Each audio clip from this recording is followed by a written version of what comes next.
আল্লাহ তাআলা বলছে, বান্দা একদিন এই পৃথিবীও ধ্বংস হয়ে যাবে, এই সুন্দর সাজানো দুনিয়া আমি রাখবো না।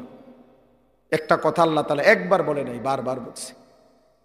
কতভাবে যে বলছে বিশ্বাস করেন, আমি যদি একটা একটা আয়াত বলতে পারতাম, কতভাবে আল্লাহ তাআলা এই কথাইটা বলছে, রে বান্দা আমি রাখবো না, রাখবো না, দুনিয়া রাখবো না। ইযাস সামাউন ফাতারাত, ইযাস সামাউন শাক্কাত, ইযাস শামসু কুব্বিরাত, আম্মা ইয়াতাসাআলুন আনিন নাবাইল আযীম, ইযা ওয়াকাতিল ওয়াকিআ, হাল আতাকা হাদিসুল গাশিয়া, লা উকসিমু বিয়াউমিল কিয়ামা, আল কারিআতু মাল কারিআ, আল হাক্কাতু মাল হাক্কা, ইয়া আইয়ুহান নাসু ইত্তাকু রাব্বাকুম, ইন্না যালযালাতাস সাআতি শাইউন আযীম। বান্দা আমি রাখবো না, রাখবো না, রাখবো না, রাখবো।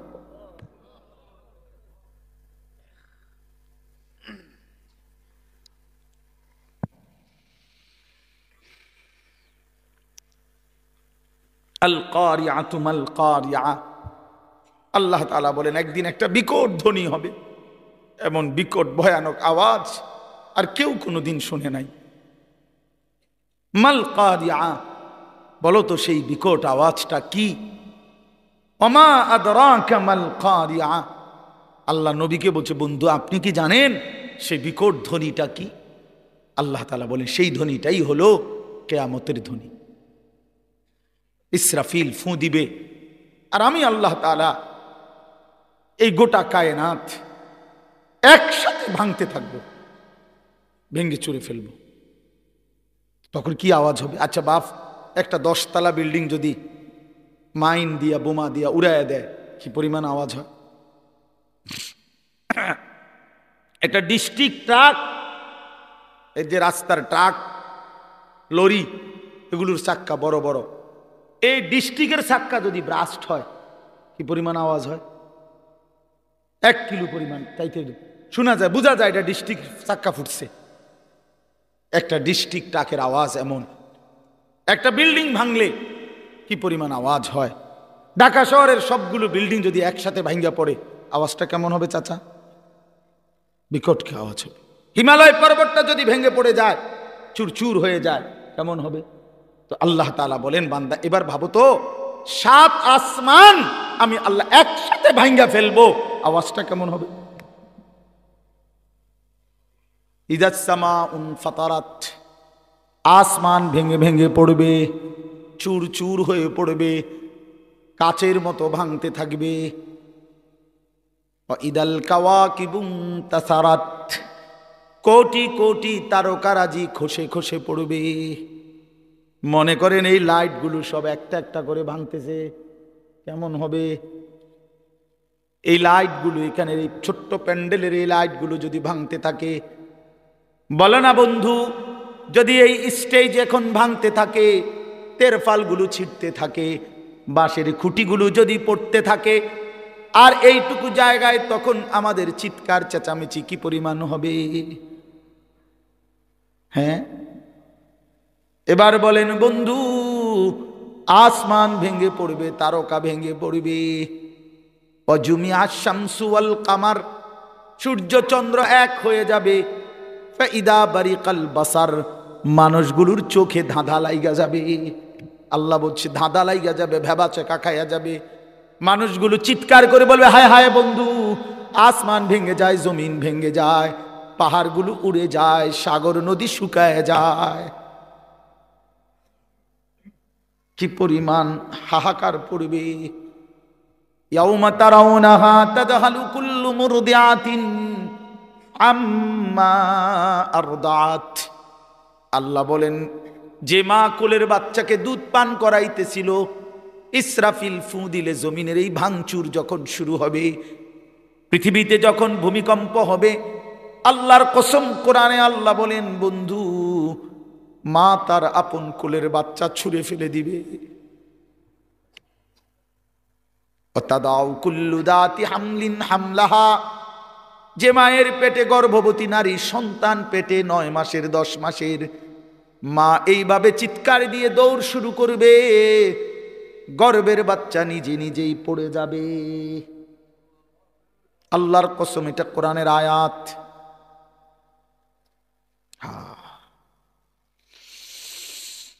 আল্লাহ আমাকে মাফ করে দেয়।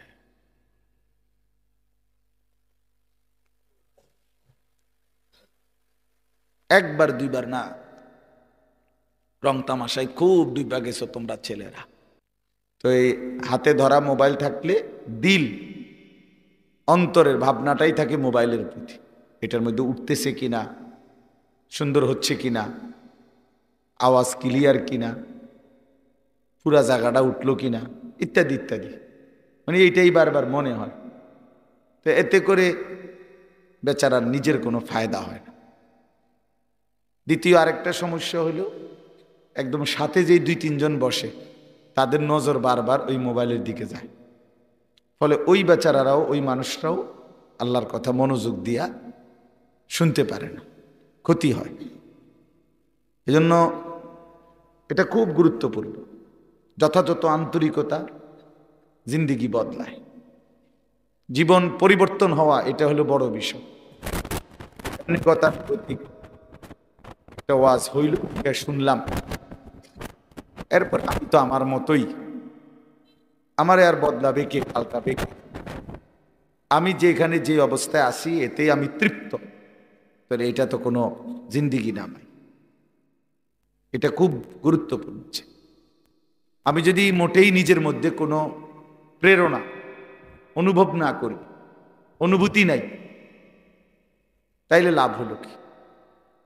কোরআন শরীফে আছে, আল্লাহ তাআলা বলছেন, তাকশাইরু মিনহু জুলুদুল্লাযীনা ইয়াখশাউনা রাব্বাহুম। যাদের অন্তরের মধ্যে আল্লাহর ভয় আছে, কোরআনুল কারীম শুনলে তাদের শরীরের চামড়া, উপরে যে পশম, সেটা দাঁড়িয়ে যায়। তাহলে পরিবর্তন হয়, সারা শরীর নড়ে ওঠে, শরীরের পশমগুলো দাঁড়িয়ে যায়।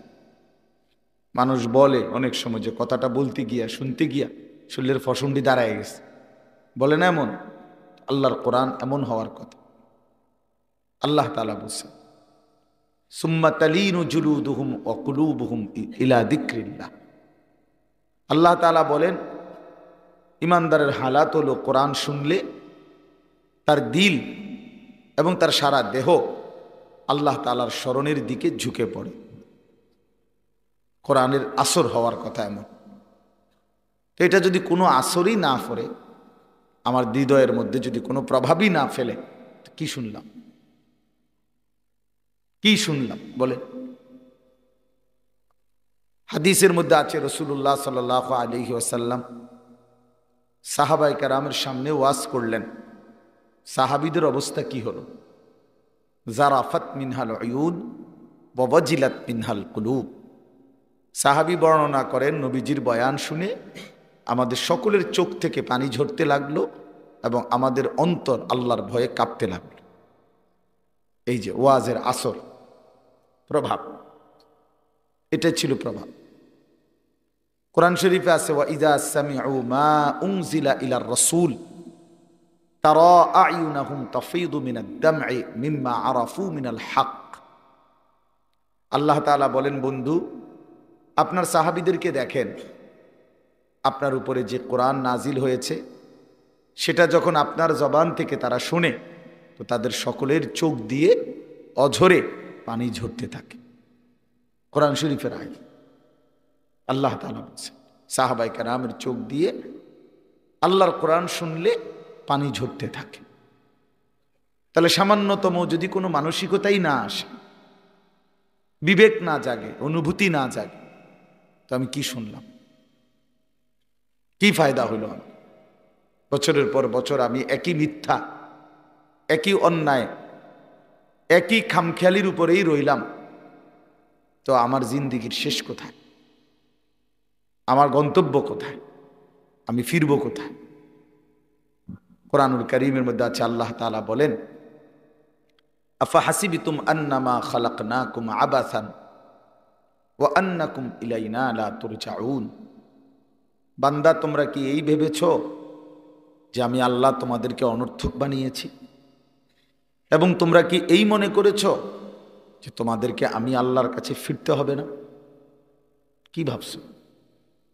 আল্লাহ তাআলা দুইটা প্রশ্ন করছে যে বান্দা বলো, তুমি কি এই মনে করছো যে আমি তোমাকে বেহুদা বানাইছি, কোনো উদ্দেশ্য নাই? আর তুমি কি এই মনে করছো যে তোমাকে আর কখনোই আমি আল্লাহর কাছে ফিরে আসতে হবে না? বলেন আমাদের এই দুই প্রশ্নের উত্তর কি হইতে পারে? আল্লাহ পাকের এই দুই প্রশ্নের উত্তর দেন। আল্লাহ জানতে চাইছে যে আমি কি তোমাদেরকে বেহুদা বানাইছি? আপনি বলেন, উত্তর দেন।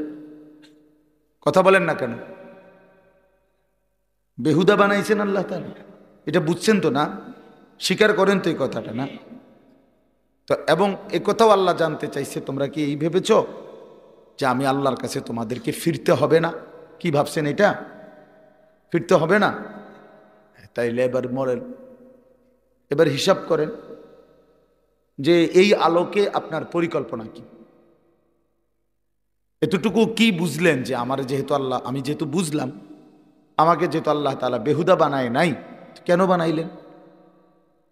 তো এটা কি ভাবা, এটা নিয়ে চিন্তা করা? ওই বেটা, এই ছেলে, বলছি না বেটা মোবাইলে করতে না, ফালতু কোথাকার বেটা।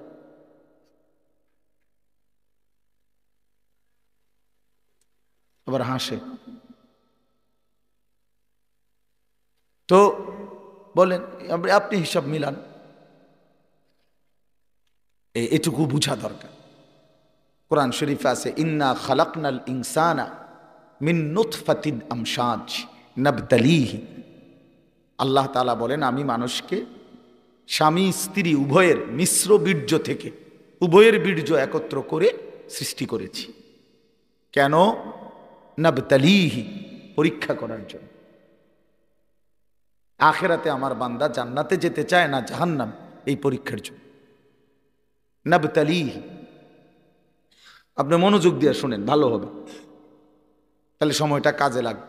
প্রচণ্ড ঠান্ডা, দারুণ কুয়াশা, এর ভিতরে দিয়েই বসছেন, কাজে সময়টা যেন কাজে লাগে। আল্লাহ তাআলা কোরআনুল কারীমের মধ্যে বলছেন ইন্না জাআলনা মা আলাল আরদি জিনাতাল লাহা লিনাবলুয়াহুম আইয়ুহুম আহসানু আমালা। এই গোটা জমিন আমি আল্লাহ তাআলা সুন্দর করে সাজিয়েছি, সৃষ্টি করেছি। এমন চমৎকার সেটিং আমি আল্লাহর। ফুল এত সুন্দর, ফল এত সুন্দর, গাছ এত সুন্দর, মাছ এত সুন্দর, আকাশ এত সুন্দর, জমিন এত সুন্দর, সূর্য এতটা সুন্দর, চাঁদ এতটা সুন্দর। আমার সব সৃষ্টি সবই সুন্দর, সব সুন্দর। কালোটাও সুন্দর, সাদাটাও সুন্দর। অন্ধকার না থাকলে আপনি আলোর কদর কেমনে বুঝতেন? আলো না আসলে আপনি অন্ধকারের কদর কি বুঝতেন? কালোটা পছন্দ হয় না, অন্ধকার না হোক, তাহলে আপনি ঘুমান দেখি। প্রখর রৌদ্রের মধ্যে আপনি আরামের ঘুম কেমনে ঘুমাইবেন? তাহলে আলোটা উপার্জনের জন্য যেমন দরকার, অন্ধকারটা তো প্রচণ্ড ঘুমের আরামদায়কের জন্য খুব দরকার, দরকার না? তাহলে সবটাই তো দরকার। তো আল্লাহ তাআলা বলেন আমার সব সুন্দর, আমার সবটাই সুন্দর। আমি আল্লাহ তাআলা জিনাত, সৌন্দর্যময় করে আমি আল্লাহ তাআলা সাজিয়েছি। কেন? লিনাবলুয়া হুম, ওই একই প্রশ্ন উত্তর, তোমাদেরকে পরীক্ষা করার জন্য, পরীক্ষা করার জন্য। ফুল দেখে, ফল দেখে, গাছ দেখে, মাছ দেখে, দুনিয়া দেখে তুমি শুধু দুনিয়াতেই ডুবে গেলা, নাকি এর পিছনে যিনি সৃষ্টিকর্তা তাকে মনে করলা? ওয়াতাফাক্কারুনা ফি খালকিস সামাওয়াতি ওয়াল আরদ। আল্লাহ তাআলা বলেন প্রিয় বান্দা তারা যারা আসমান ও জমিন নিয়ে ফিকির করে, ফিকির করে, ভাবে, ভাবে, চিন্তা করে কে বানাইলেন এমন সুন্দর করে। এবং চিন্তা করতে করতে মনের অজান্তে একসময় মহব্বতে, ভালোবাসায় আল্লাহ পাকের পরিচয় পায়। আর তখন আল্লাহকে ডেকে বলে, দোয়া করে, রব্বানা মা খালাকতা হাদা বাতিলান, আয় মাওলা এ গোটা সৃষ্টি আপনি কোনোটাই অনর্থক বানান নাই। সুবহানাকা, আমি আপনারই প্রশংসা করছি। ফাকিনা আযাবান নার, আমারে আপনি জাহান্নাম থেকে মুক্তি দিয়ে দেন। হাদিসের মধ্যে আছে এক সাহাবী একদিন রাত্রিবেলা পূর্ণিমার চাঁদের নিচে মরুভূমির বালুর মধ্যে শুয়েছিলেন। তো আসমানের চারা, চাঁদ এবং তারার দিকে অনেকক্ষণ তাকাইছে। তাকাইয়া নিজে নিজে বলছে আইয়ুহাল কামার, ওয়া আইয়ুহাল কাওয়াকিব, হে চাঁদ, হে তারকারাজি। এ ডাক দিছে আর কি, এগুলার ডাক দিয়া বলছে ইন্না লাকুম রব্বান ওয়া ইন্না লি রব্বান, তোমাদের একজন রব আছে, আমারও একজন রব আছে। আর শোনো, রব্বি ওয়া রব্বুকুম ওয়াহিদ, তোমাদের রব আর আমার রব একজনই, তিনি আল্লাহ। এরপরে বলছে আল্লাহুম্মা মাগফিরলি, আল্লাহ আপনি আমারে মাফ করে দেন। রাসূলুল্লাহ সাল্লাল্লাহু আলাইহি ওয়াসাল্লাম বলছেন সাহাবীকে ডেকে, আল্লাহ তাআলা তোমার এই অসাধারণ বলার ঢং দেখা এত খুশি হয়ে তোমার পুরা মাফ করে দিছে। তোমার বলার আন্দাজটাই অসাধারণ, বহুত মহব্বত করে তুমি এটা বলছো যে চাঁদ তারা তোমাদেরও রব আছে, আমারও রব আছে। আর শোনো, তোমাদের আর আমার রব একই জন, তিনি আল্লাহ। এই যে ফিকির, ফিকির আল্লাহ তাআলার কুদরত নিয়ে ফিকির। তাহলে আমি বলতে চাইলাম আল্লাহ তাআলা আমাদেরকে অনর্থক বানায় নাই। আজ তোমরা নওজোয়ান ছেলেরা এটাই মনে করছো ভাইয়া তোমাদেরকে বেহুদা বানাইছে। অসংখ্য নওজোয়ান আজকে বুঝেই না, এই সামান্য শাহওয়াতের কাছে পরাজিত। লজ্জাস্থানের একটা চাহিদা আছে, এটার কাছে সে হেরে গেছে। রাত নাই দিন নাই, সারাদিন মোবাইলে নারী, ছবি, অশ্লীল দৃশ্য, উলঙ্গপনা, অসভ্যতা, এই নিয়েই ব্যস্ত। এক পরাজিত, ব্যর্থ কাপুরুষ, এক অপদার্থ, যে তার জিন্দিগি মনে করছে নারীর জন্য। পৃথিবীতে আমি সৃষ্টি হয়েছি নারীর জন্য। এতটা ফালতু মানুষ হয় কেন? এতটা ফালতু। কেউ যদি মনে করে আমার দুনিয়া বানাইছে ভাত কতটি খাওয়ানোর জন্য, তো এটা কোনো কথা হইল? তো খাবারের চাহিদা, এটাও তো একটা চাহিদা। পানির চাহিদা, তৃষ্ণা, এটাও তো একটা চাহিদা। লজ্জাস্থানের চাহিদা, এটাও তো একটা চাহিদা। তো শুধু এটা পূরণের জন্যই আমারে বানাইছে? তাহলে এই নাচ গান, এই নাটক, সিনেমা, এই বেপর্দা নারীর এই হাঁটা কেন? শাহওয়াতের কারণ। যৌন চাহিদা, যৌন প্রবৃত্তি, এটা পূরণের জন্য। এই সমস্ত অসভ্যতা, এই সমস্ত নোংরামি, এই বেহায়া নারী, অসভ্য নারী, বেপর্দা নারী, এই বেহায়ার মাকসাদ এটাই।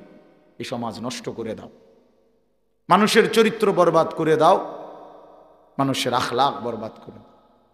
হাজারো কিশোর তরুণ যুবককে বুঝাও যে জীবন মানেই নারীকেও দেখা। এতটুকুকেই মনে করছে জিন্দিগির মাকসাদ। হায় হায় আহাম্মদ, তারে তার কি শিখাইলো, পড়লো কি? হে বলে কিতা কিতা বলে পড়ছে, কয়েক ক্লাসেই বলে A+ পাইছে, পাইয়া হার রাত বেড়ি যায়।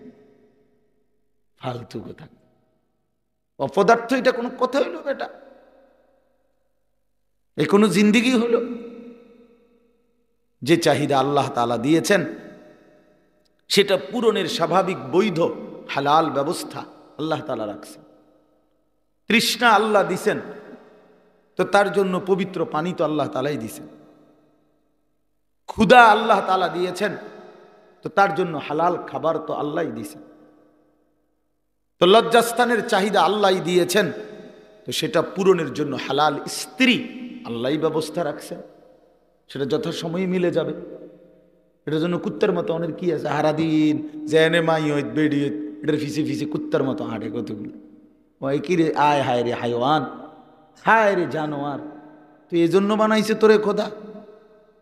বেওকুফ, এটা কোনো কথা হইল? ওরে কি শিখলো, কি জানলো, কি বুঝলো? আপনাদের বাবাদেরকেও বলি, ছেলেটারে কি বানাইতেছেন আপনি হিসাব করি, মানুষ না জানোয়ার? দেখে আখলাক যার নাই সে কোনো মানুষ না। মানুষ আখলাককে বলে, আখলাক যার নাই সে কখনো মানুষ হয় না। শব্দ দিয়ে মানুষ না, কথা তো শুদ্ধ বলে কিন্তু আখলাক তো চরিত্রহীন, তো লাভ হইল কি? কথা না শুদ্ধ কয়, কেমন আছেন আঙ্কেল, ভালো আছেন, থ্যাংক ইউ আঙ্কেল, ভালো আছেন, একটু চা খাবেন, নাস্তা দেই, ও মাশাআল্লাহ খুবই ভদ্র ছেলে, কথা কি সুন্দর, না কথা না সুন্দর, সারা রাত তো মোবাইলে উলঙ্গ ছবি দেখে। কথা বলেন না কেন?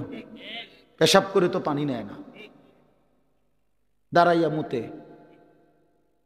সমবয়সী বন্ধুদের সাথে নারী ছাড়া, অসভ্য কথা ছাড়া, উলঙ্গ কথা ছাড়া ভালো কথা বলে না। তো এ শুদ্ধ মানলে কি হইছে? এ তো শুদ্ধ শয়তান। কথা বলেন না কেন? এ তো শুদ্ধ শয়তান। তাইলে আখলাক বড় সম্পদ, আখলাক সম্পদ। একজন যুবক হইলেও বুঝছো ভাই, একজন নওজোয়ানও যদি বুঝো তাইলে আমার সার্থক। আখলাক সবচেয়ে বড় নিয়াম। চরিত্রহীন সে কোনো মানুষে না, নারী লোভী এটা কোনো মানুষে না। সারা দিন সারা রাত নারী ছবি, নাটক, সিনেমা, নর্তকী, উলঙ্গ দৃশ্য, জিনা, ব্যভিচারের কথা, কল্পনা, এটা যার জিন্দিগি, এই অপদার্থ কোনো মানুষে না বেটা, এটা জানোয়ার বেটা, তো হাইওয়ান, তো কুকুর, বিড়াল, চতুষ্প জন্তু ছাড়ার কিছু। ওই মানুষ হবে কেন? ওই কিসের মানুষ বেটা? স্বজ্ঞানে, স্বশরীরে, ঠান্ডা মাথায় বুঝা মিয়া মুসলমান নিজের ঘরে নিজের স্ত্রী, ছেলে মেয়ের জন্য বছরের পর বছর নাচ, গান, নাটক, সিনেমা, নর্তকীর ছবি দেখবার জন্য নিজ ঘরে রঙিন টেলিভিশন দিয়ে রাখছেন, নিজের টাকা দিয়ে বিদ্যুৎ বিল দেন, নিজের টাকা দিয়ে ডিশের বিল দেন। এত বড় অসভ্য মা বাপ হইতে পারে না মিয়া, এরা মা বাপ হইতে পারে না। কিসের মা বাপ এরা? যে আপন সন্তান নারীর ছবি দেখবে, জিনা ব্যভিচার দেখবে, নাটক সিনেমা দেখবে, নোংরামি দেখবে। আমি বাপ, আমার পুত্তে তে বইয়া বইয়া বেডি চাইব, আর আমি বিল দেমু, আমি ডিশ দেমু, আমি বুঝি বাপ? বেড়ার কথা এটা। তুমি বাপ? হ্যাঁ, তুমি সন্তানের কল্যাণকামী। কথা বলেন, এটা কথা হইল মিয়া? আপন বাপ কেমনে এত বড় জুলুম করে সন্তানের উপরে? আপন মা কেমনে এত বড় অসভ্যতা মেনে নিবে? বলেন, কি আশ্চর্য মুসলমান। বেঈমানের থেকে দেখে দেখা ফ্যাশন শিক্ষা লাইলেন। হ্যাঁ, একেবারে সামনের রুমে, ড্রয়িং রুম মানে যে রুম, সোফার রুম, এই রুমে টেলিভিশনটা। মানে কি বুঝায়? কারণ যে কোনো মেহমান আসলে তো ঢুকবে, বসবে তো এই রুমে, ঠিক না? তো যেই কোনো মেহমান আসলে যেন বুঝে নেই প্রথম যে আমার ঘরে রঙিন টেলিভিশন দেখেই বুঝে নিয়েন এটা ইমানদারের ঘর না। এটা প্রথমে বুঝাই দিচ্ছে, বুঝেন না কথা? আমরা যাতে ভুল না হয়, প্রথমেই বুঝাই দিছে। ডোন্ট মাইন্ড, কেউ মাইন্ড করবেন না, এটা ইমানদারের ঘর না। আপনি আপনার মন মতোই কি নাটক সিনেমা দেখতে পারবেন, আমরা এগুলো দেখি। মানে সামনের রুমে এটা তো রাখা উচিত, যদি টেলিভিশন চায় আমার মধ্যে এটা বাথরুমে রাখা উচিত।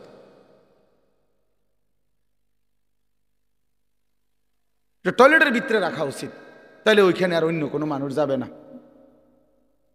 তাও ভিতরের বাথরুমে, সামনেরটা। আস্তাগফিরুল্লাহ। আখলাক শিখেন, আখলাক শিখেন। পরের বছর আর দাওয়াত দিয়েন না, কিন্তু এই বছর শুনলাম, বুঝেন না কথাটা?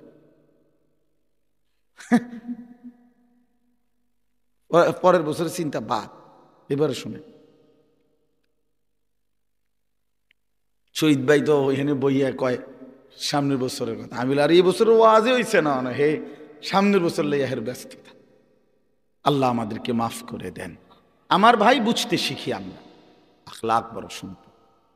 আল্লাহ তাআলা বলছে, বান্দা লিনাবলুয়াহুম, পরীক্ষা করার জন্য বানাইছি। এমনি এমনি বানাই নাই বান্দা, তুমি জানো না বান্দা, তোমারে বানাইতে আমার লম্বা সময় লাগছে।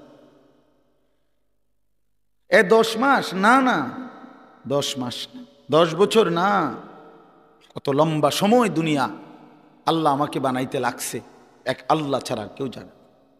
হাল আতা আলাল ইনসানি হিনুম মিনাদ দাহরি লাম ইয়াকুন শাইআম মাযকুরা। আল্লাহ বলে, বান্দা তুমি জানো না, যুগের পর যুগ আমি আল্লাহ তাআলা তোমাকে সৃষ্টির পিছনে ব্যয় করেছি, কিন্তু তুমি উল্লেখ করার মতো কোনো বস্তু ছিলে না। পৃথিবীর কোনোখানে তোমার নাম নিশানা, কোনো আদমশুমারি, কোনো অফিসে, কোনো আদালতে, কোনো কম্পিউটারে, কোনো গুগলে কোথাও সার্চ দিলে তোমার নাম ঠিকানা পাইতা না। এমন লম্বা সময় আমি আল্লাহ তাআলা মানুষকে সৃষ্টি করেছি মাটি থেকে, আর সেই মাটিটা আমি কতদিন তোমার জন্য এই পৃথিবীতে, তোমার সৃষ্টির উপাদান যেই মাটিতে, সেটা কতদিন আমি জমিনে রাখছি এই কায়নাতের কেউ জানে না, আমি শুধু জানি। কথা বলেন, আল্লাহ তাআলা আমাদেরকে প্রথম কিসের থেকে সৃষ্টি করছেন? তো সেই মাটিটা কোন দিন থেকে? রবিবার থেকে নাকি? তো তাইলে ভাবেন মাটিটা কত দিন থেকে, এই জমিনের এই যে মাটি, এটা যে কত বছর থেকে? 30 বছর, 300 বছর, আমরা জানি কেউ? 3000 বছর, আমরা জানি কেউ? আল্লাহই ভালো জানে। তাহলে মাটির উপাদান থেকে আল্লাহ তাআলা বলেন আমি মানুষকে সৃষ্টি করেছি। ওয়ালাকাদ খালাকনাল ইনসানা মিন সুলালাতিন মিন তিন, মাটি থেকে। সেই মাটি আল্লাহ বলে, বান্দা কতদিন আমি জমিনে সংরক্ষণ করছি তোমারে বানাবো বলে, তুমি জানতে না, আমি জানতাম। আমি জানতাম একদিন আমি সেই মাটি থেকে নির্দিষ্ট পরিমাণ খাবার উৎপাদন করেছি, সেই খাবারের কণিকার ভিতরে তুমি ছিলা। সেখান থেকে একটি নির্দিষ্ট পরিমাণ খাবার তোমার বাবা ভক্ষণ করছে, তোমার বাবা খাইছে। সেখান থেকে আমি আল্লাহ তাআলা তোমার বাবার বীর্য তৈরি করছি, সেখানে তুমি ছিলা। সেখান থেকে নির্দিষ্ট একদিন বাবা মায়ের মিলনে উভয়ের বীর্য আমি একত্রিত করে মায়ের জরায়ুতে আমি স্থাপন করেছি, সেখানে তুমি ছিলা। সেখান থেকে এই এক ফোঁটা বীর্যের উপরে আমি আবার 10টা মাস 9টা মাস আবার কাজ করছি। এটারে জমাট রক্ত বানাইলাম, জমাট রক্তটাকে গোশতের টুকরা বানাইলাম, গোশতের টুকরাটাকে হাড্ডির একটা খাঁচা বানাইলাম, হাড্ডির খাঁচাটাকে গোশতের নাক চোখ দিয়া, হাত পাওয়া আঙ্গুল সব কিছু দিয়া শরীরটা আমি সাজাইলাম। এরপরে রূহ ফুঁকে দিয়ে একদিন মায়ের পেট থেকে এই পৃথিবীর আলো বাতাস দেখাইলাম। সুবহানাল্লাহ। হাল আতা আলাল ইনসানি হিনুম মিনাদ দাহর লাম ইয়াকুন শাইআম মাযকুরা। নাম নিশানাবিহীন, পরিচয় নাম ধাম বিহীন বান্দা, যুগের পর যুগ তুমি ছিলা। আমি তোমাকে ধীরে ধীরে প্রসেসিং করে এই পৃথিবীর মধ্যে এনেছি। তুমি এমনি ভুলে গেলা আমারে, এমনি ভুলে গেলা? হায় হায় বান্দা, এত বড় নাফরমান কেমনে হল? একটাবারও জিজ্ঞেস করলা না আমারে আল্লাহ আপনি কেন বানাইলেন?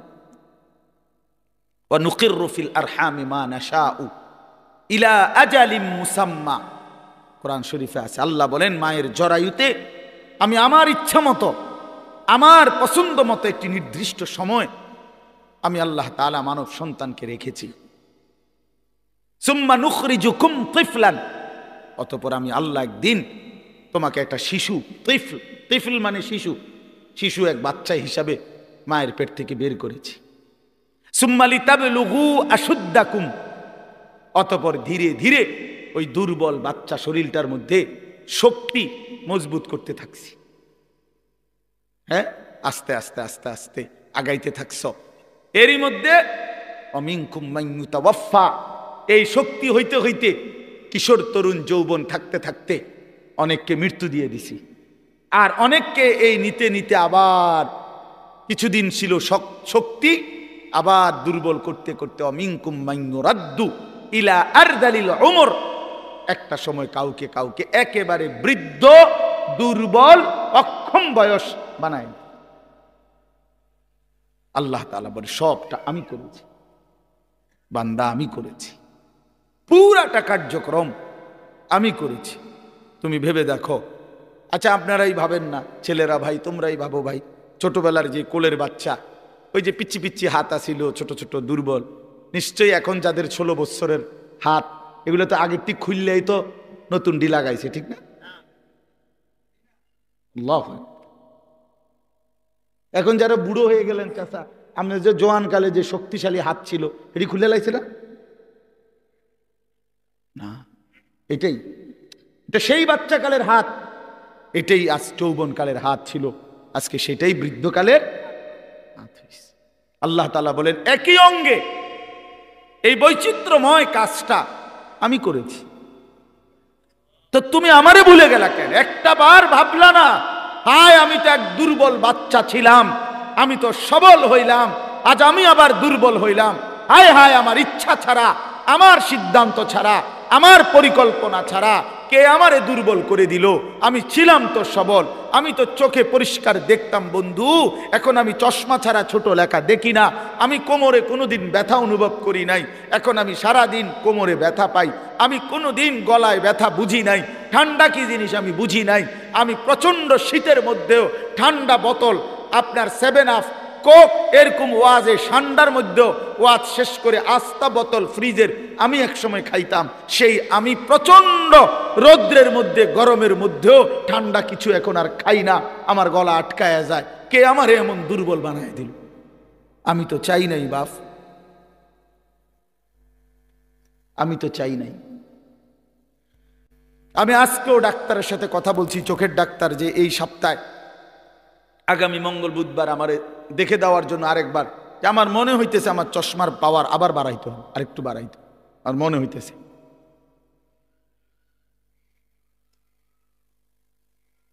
প্রিয় বন্ধু আমার, বাপ আমার, তাহলে প্রতিনিয়ত আমাদেরকে কবরের দিকে নিয়ে যাচ্ছেন কেউ একজন, তিনি আল্লাহ, তিনি আল্লাহ। আলহাকুমুত তাকাসুর হাত্তা জুরতুমুল মাকাবির। আল্লাহ বলে বান্দা দুনিয়ার মধ্যেই ডুবে গেলা, আখিরাতকে ভুলে গেলা, তো মনে রাখো একদিন কিন্তু কবরস্থানেই পৌঁছে যাইবা, মনে থাকুক বা না থাকুক। আখিরাতকে যদি মনেও রাখো, 5 ওয়াক্ত নামাজও যদি প্রতিদিন পড়ো, তাইলেও একদিন মরে যাইবা, আর প্রতিদিন নাফরমানি করিলেও মরেই যাইবা। মনে থাকলেও মৃত্যু নিশ্চিত, মনে না থাকলেও মৃত্যু নিশ্চিত। হাসলেও মরে যাবেন, কাঁদলেও মরে যাবেন, সুখেও মরে যাবেন, দুঃখেও মরে যাবেন। রাজপ্রাসাদের অট্টালিকায় যে সেও মরে যাবে, জীর্ণ কুঠির কুড়ে ঘরে যে সেও মরে যাবে। জীবনে যে কোনো দিন দুঃখ দেখে নাই তারও মৃত্যু হবে, জীবনে যে কোনো দিন সুখ দেখে নাই তারও মৃত্যু হবে, তারও মৃত্যু হবে। কেউ থাকবে না, কেউ না, কেউ না, কেউ না। তো এই জন্য বন্ধু আমার, বাপ আমার, ভাই আমার, আমি আপনাদের কাছে এই কথাটাই বুঝাইতে চাচ্ছিলাম। প্রথম আল্লাহর কথা মনোযোগ দিয়ে শুনবেন, আখিরাতের ফিকির করবেন, কবরের ফিকির করেন। এত খামখেয়ালি নিজেদেরকে মনে করেন না। ছেলেরা বন্ধু, হয় তুমি মরে যাইবা, নয় তুমি বুড়া হইয়া যাইবা, বাকি তুমি এই যৌবনের এই হালাতের উপরে থাকতা না, এটা মনে রাখবে। হয় বৃদ্ধ হইয়া যাবা, আর নয়তো মরে এর আগেই কবরে চলে যাবে। বিশ্ববিখ্যাত বুজুর্গ হাসান বসরি রহমতুল্লাহ আলাই, তিনি বলতেন, ইয়া মাশারাশ শাবাব ইন্না যারআ কাদ তুদরিকুল আহাতু ক্বাবলা আন ইয়াবলুগা।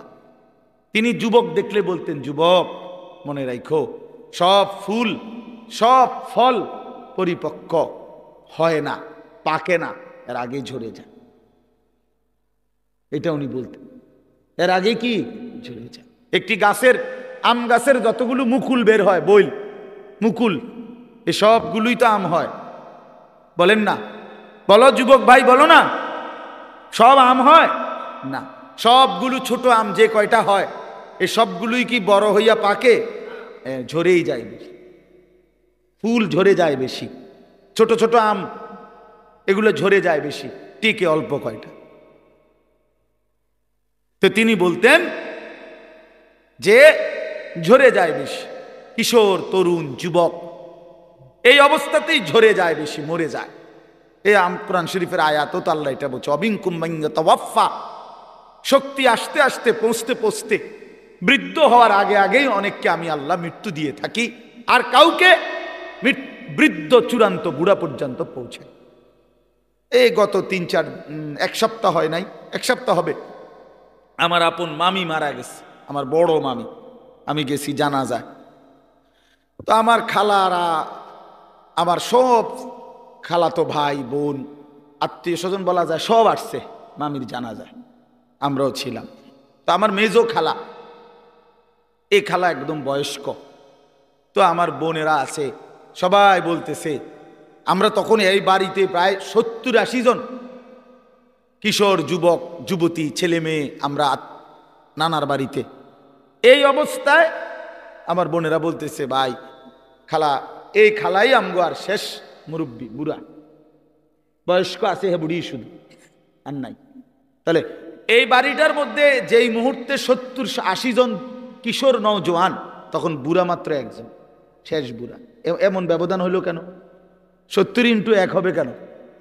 কথাটা বুঝছেন? 60-এর মোকাবেলায় একজন হবে কেন বুড়া? কারণ ওনার আমলের যারা কিশোর তরুণ যুবক ছিল, তো তারা এই বয়সে পৌঁছার কথা না এখন।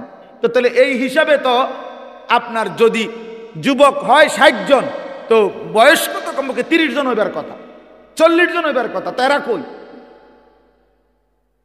আমার হিসাবটা বুঝছেন নি আপনি? তাহলে বুঝা গেল ঝরে যায় বেশি, চলে যায় বেশি, থাইকা যায় অল্প, থাইকা যায় অল্প। পুরা বাড়ির মধ্যে দাদা একজন, 10 বাড়ি মিল্লা বুড়া মিয়া কি একজন 2 জন, কিন্তু নওজোয়ান অনেক, নওজোয়ান অনেক। এই জন্য আপনাদের কাছে আমাদের এটাই কথা, আমি যে সূরাটা পড়ছি এবার সূরাটার তরজমা শুনেন। এই মূল বক্তব্য এই কথাটা বুঝানো, আল্লাহ তাআলা এই কথাটা বারবার কোরআনুল কারীমের মধ্যে বুঝাইতে চাইছে, বান্দা বিশ্বাস করো, বান্দা যে অবস্থাতেই তুমি থাকো, খেয়াল করো আর না করো, বুঝে থাকো আর না থাকো, তুমি কিন্তু থাকতা না, তোমার আমি রাখতাম না বান্দা। আমার চূড়ান্ত অনুগত হইলেও রাখতাম না, চূড়ান্ত নাফরমানি করলেও কি রাখতাম, কোনো অবস্থাতে থাকতা না তুমি। এটা হলো শেষ কথা, তুমি এটা মনে রাখ। তুমিও থাকবা না, সৃষ্টি জগতও থাকবে না, তোমারও মৃত্যু হবে, গোটা কায়নাতেরও মৃত্যু হবে। এই কথাইটা কোরআনুল কারীমের মধ্যে আল্লাহ তাআলা খুব বুঝাইছেন যে বান্দা কেন দুনিয়া নিয়া ইসসাকালতুম ইলাল আরদ, আহা বান্দা জমিনটা নিয়ে এমন কামড়াইয়া পড়লা কেন?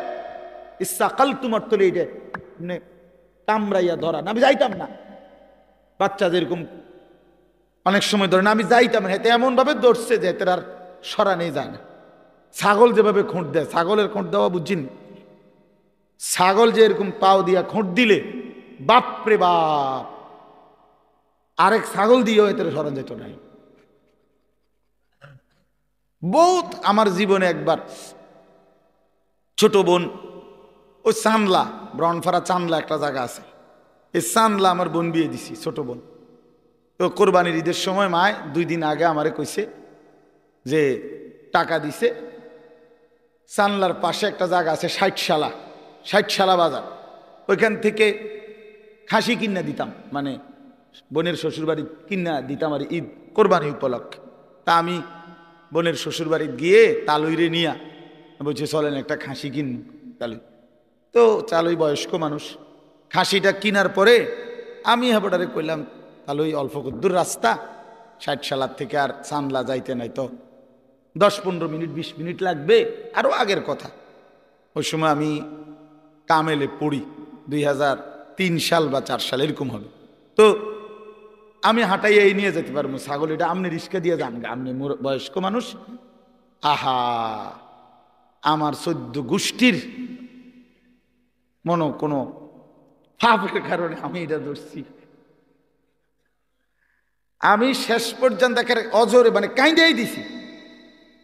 আমি তো জানি না আগে কোনো সময়, ধরছিও না, জানিও না, এটা যে এরকম খোঁট দেয় এই কথাটা আমি জানতাম না।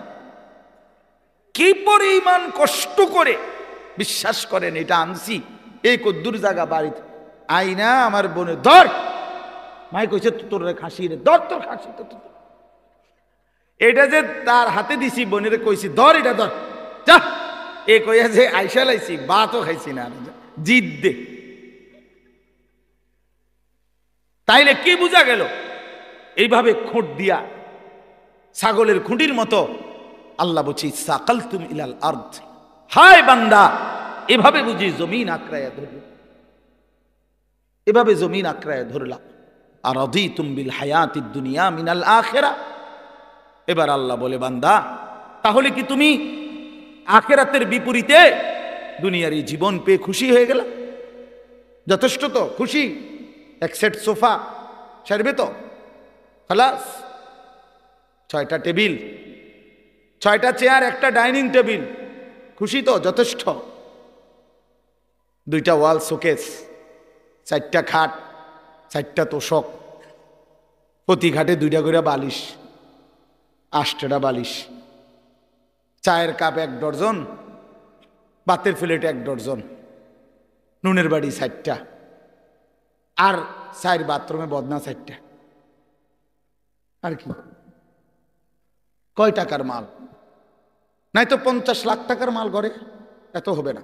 আচ্ছা ধরেন, ধরলাম, ভাই ধরছে জন, আর কোনো আপত্তি নেই, ধরলাম, ধরেন 50 লাখ টাকার মাল। তো 50 লক্ষ টাকার মালের জন্য হায় মুসলমান 60 বছরের হায়াত শেষ, 50 বছর শেষ। এত মিথ্যা, এত চুরি, এত 2 নম্বরি, এত সুদ, এত ঘুষ, এত কিস্তি, এতবার ওজনে কম দিলেন, এতগুলো মিছা কথা কইলেন, এত বাটপারি করিলেন, এই কদ্দুর ফার্নিচার আর আসবাব, এটুকু দুনিয়ার জন্য? হায় হায়, বড় অল্প দামে নিজের বেচা দিলেন, বড় অল্প টাকায় শেষ করে দিলেন হায়াত বন্ধু, বড় অল্প দামে নিজের জীবন শেষ করে দিলেন, খুব কম দামে। এক সুস্থ সবল মুসলমান এত কম দামে নিজের বেচার কথা না। এইটুকু সামান্য দুনিয়ার জন্য এক ওয়াক্ত নামাজ পড়ার টাইম নেই। একটা অটো চালায়, বেচারার নামাজের সময় নেই। একটা সিএনজি চালায়, বেচারার নামাজের টাইম নেই। কদ্দুর সাধু আন্দারি করে, এবার নামাজের টাইম নেই। 12,000 টাকা বেতনের একটা চাকরি করে, নইলে 20,000 টাকা বেতন। হায় হায় মুসলমান, 20,000 টাকা, তাও 1 মাসে, প্রতিদিন না, 1 মাসে 20,000 টাকা বেতন। এইটুকুর জন্য আল্লাহ তাআলার এক ওয়াক্ত নামাজ আদায় করে না। হায় মুসলমান, এত বড় পাষাণ কেমনে হইলেন? কেমনে হইলেন বলেন? আল্লাহ নবী সাল্লাল্লাহু আলাইহি ওয়াসাল্লাম বলছেন, লা সাজদাতুন ওয়াহিদাতুন খায়রুম মিনাদ দুনিয়া ওয়া মা ফিহা। এবার শুনেন, নবী বলেন, একটি সেজদা উম্মত দুনিয়া এবং দুনিয়ার মধ্যে যা কিছু আছে তার চাইতে কোটি গুণে বেশি উত্তম। কয়টি সেজদা? এক সেজদায় কয় রাকাত? 1 রাকাতও না। এক সেজদা দিলে কি 1 রাকাত? 1 রাকাতও না, একটাই সেজদা। লা সাজদাতুন ওয়াহিদাতুন, একটি সেজদা। আল্লাহর কসম নবীজি বলছে, বুখারী মুসলিমের হাদিস, আল্লাহর নবী বলছে 4টা কালেমা একবার বলা, 4টা কালেমা আপনি বলেন, সুবহানাল্লাহ, আলহামদুলিল্লাহ, আল্লাহু আকবার, লা ইলাহা ইল্লাল্লাহ। রাসূলুল্লাহ সাল্লাল্লাহু আলাইহি ওয়াসাল্লাম বলেন, এই 4টি কালেমা একবার বলা পৃথিবীর যত কিছুর উপরে সূর্যের আলো পড়ে সবটার যা দাম, আমি রাসূলের কাছে তার চাইতে বেশি দাম। বলেন, কি ধরলেন? কি হারাইলেন?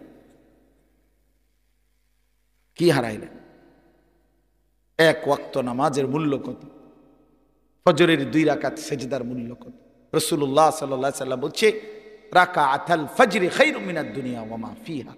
ফজরের 2 রাকাত সুন্নত, হ্যাঁ হাদিস, দুনিয়া এবং দুনিয়ার মধ্যে যা কিছু আছে তার চাইতে কোটি গুণে বেশি উত্তম।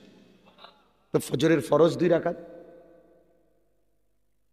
এটা তো আরো আছে, এটা তো রয়েই কতটা বেশি। কুল মা ইনদাল্লাহি খায়রুম মিনাল লাহবি ওয়া মিনাত তিজারা। কোরআন শরীফ আছে। একবার জীবনে সাহাবীরা প্রথম দিকে নবীজি সাল্লাল্লাহু আলাইহি সাল্লাম জুমার খুতবা দিচ্ছিলেন। জুমার নামাজের খুতবা ইসলামের প্রথমে শুরুতে জুমার নামাজের পরে হইতো, এটাই তাফসীর। মানে ঈদের খুতবা কখন হয়? নামাজের পরে। এই ঈদের খুতবা এখন যেভাবে হয়, প্রথম জুমার খুতবা এভাবে হইতো। মানে নবীজি ফরজ 2 রাকাতের সালাম ফিরাইয়া এরপরে মিম্বরে দাঁড়াইয়া কি পড়তেন? খুতবা দিতেন। এটাই ছিল তখন নিয়ম। এরকম একদিন খুতবা দিতেছে, সাহাবায়ে কেরামের কিছু সাহাবী মদিনার বাজারে ফু দিছে, কেউ ব্যবসায়ী পাইকারি মাল আনে, মাসে 15 দিনে তখন নিয়ম ছিল একদিন পাইকারি মাল আসতো। তো যে বেটা পাইকার এ বেটা বাসি ফু দিত। ফু দিলে খুচরা দোকানদাররা বুঝতো পাইকার আসছে, সবাই দৌড়াইয়া হুড়াহুড়ি করে যার যার মাল নিত। এই বেটা তো আর আসবে না আবার। তো এই সাহাবীরা যারা মদিনার বাজারে ব্যবসা করত, ওনারা এই বাঁশির ফু এটা শুনছে। ওই খুতবার মুহূর্তে নবীজি খুতবা দিতে দাঁড়াইছে, জুমার নামাজের পরে, নামাজ ফরজ শেষ করছে। এই সবাই যারা মদিনার বাজারে ব্যবসায়ী, ওনারা সব উঠে চলে গেছে ওইখানে মাল আনার জন্য, কারণ বুঝছে যে যদি পরে যায় তত পাইতো না। এই এতটুকু শুধু নামাজ না, খুতবা, খুতবার সময় আল্লাহর কসম কোরআন শরীফের একটি পূর্ণাঙ্গ সূরা আল্লাহ তাআলা এই ব্যাপারে নাজিল করছে, সূরা জুমআ। এই জুমআ সূরার নামই জুমআ। আল্লাহ নাজিল করে বলছেন, ওয়া ইদা রাআউ তিজারাতান আও লাহওয়ান ইনফাদ্দু ইলাইহা ওয়া তারাকুকা কাইমা। নবী কামটা করলো কি এরা? এদের ব্যবসা এবং তামাশা, এই দুনিয়ার তামসার জন্য আল্লাহ দুনিয়ার পুরো উপার্জনটারও বলছে তামসা বেডা। আল্লাহ বলছে এই ব্যবসা এবং তামাশার দুনিয়ার জন্য এরা ছুটে চলে গেল। ও তারাকুকা কাইমা, আপনাকে এখানে দাঁড়ানো অবস্থায় খুতবায় রেখে চলে গেল। হায় হায় করলা কি তোমরা? আল্লাহ নিজে তখন বলে, কুল মা ইনদাল্লাহি খায়রুম মিনাল লাহবি ওয়া মিনাত তিজারা। হায় আমার নবীর সাহাবীরা, শুনো, এই নামাজ, এই খুতবার বিনিময়ে আল্লাহর কাছ থেকে যা পাইতা তা তোমাদের এই ব্যবসা এবং রং তামাশার এই দুনিয়ার চাইতে কোটি কোটি কোটি কোটি গুণে উত্তম ছিল। এর চাইতে সুন্দর আয়াত কি হইতে পারে? এর চাইতে পরিষ্কার কথা মালিকের আর কি হইতে পারে? ভাইয়া বলেন, ইনসাফ করে বলেন। আর কেমনে আল্লাহ বুঝাইতো? আর কেমনে বুঝাইতো? আপনার অসংখ্য মুসলমান, আমি আজকেও আমার জুমার নামাজ ওই শাসনগাছা, আমি এক মসজিদে এই মাস থেকে 2 জুমা পড়াই নামাজ। তো এইখানে বলছি যে আপনারা যারা শুধু শুক্রবারে জুমার নামাজ পড়তে আসেন, কেন আসেন? বাকি সপ্তাহ কেন আসেন না? বাকি 5 ওয়াক্ত নামাজ কেন পড়েন না ভাই? সপ্তাহের বাকি দিনগুলো কেন নামাজ পড়েন না? শুধু শুক্রবারে 2 রাকাত নামাজ পড়তে কেন আসেন? এ কথা বোঝানোর জন্য যে আপনি মুসলমান, এটা বোঝানোর লাগে নাকি? আমি তো পরিষ্কার বলি না ফরমান, তোমরা যারা 5 ওয়াক্ত নামাজ পড়ো না, পুরো সপ্তাহ নামাজ পড়ো না, তুমি শুক্রবার আয়োনের কোনো দরকার নাই, তুমি শুক্রবারে আইসা বুঝানোর দরকার নাই তুমি মুসলমান। তুমি মুসলমান, আমরা এটা জানি। তোমার না ভোটার আইডি কার্ড আছে? তোমার এনআইডি আছে? তো তোমার জন্ম নিবন্ধন সনদ আছে, আমরা জানি তুমি মুসলমান। তুমি মুসলমান আমরা জানি বেটা। মিথ্যাইও তুমি। কি দরকার ছিল? কি দরকার ছিল নিজেকে মুসলমান বুঝাইবার জন্য? না না, মুসলমান আমরা জানি, আপনি মুসলমান, আমরা মানি। আমাদের মুসলমানের কবরস্থানেই দাফন করা হবে। নাই তো বলেন কেন? যদি বলেন না হুজুর আমি এই জন্য আসি নাই, আল্লাহর জন্য আসছি, তো আল্লাহর জন্য আসলে আসরের নামাজে আসলেন না কেন? প্রতিবাদ করেন। একজন প্রতিবাদ করেন না যে না হুজুর আপনি ভুল বলছেন, আমি আল্লাহর সন্তুষ্টির জন্য আসছি। তো আল্লাহর সন্তুষ্টির জন্য আসলে ফজর কই, জোহর কই, আসর কই, মাগরিব কই, এশা কই, শনিবার, রবিবার, সোমবার, মঙ্গলবার, বুধবার, বৃহস্পতিবার, সে এই সপ্তাহের এই দিনগুলো মালিককে মনে করেন না কেন? বলেন ভাই, ইনসাফ কি বলে? বলেন একজন বেনামাজি বলেন, বলেন খোদার 365 দিন কোন দিন যারা ফজরের নামাজ পড়েন না, এত বড় বেহায়া কেমনে হইলেন? কেমনে হইলেন?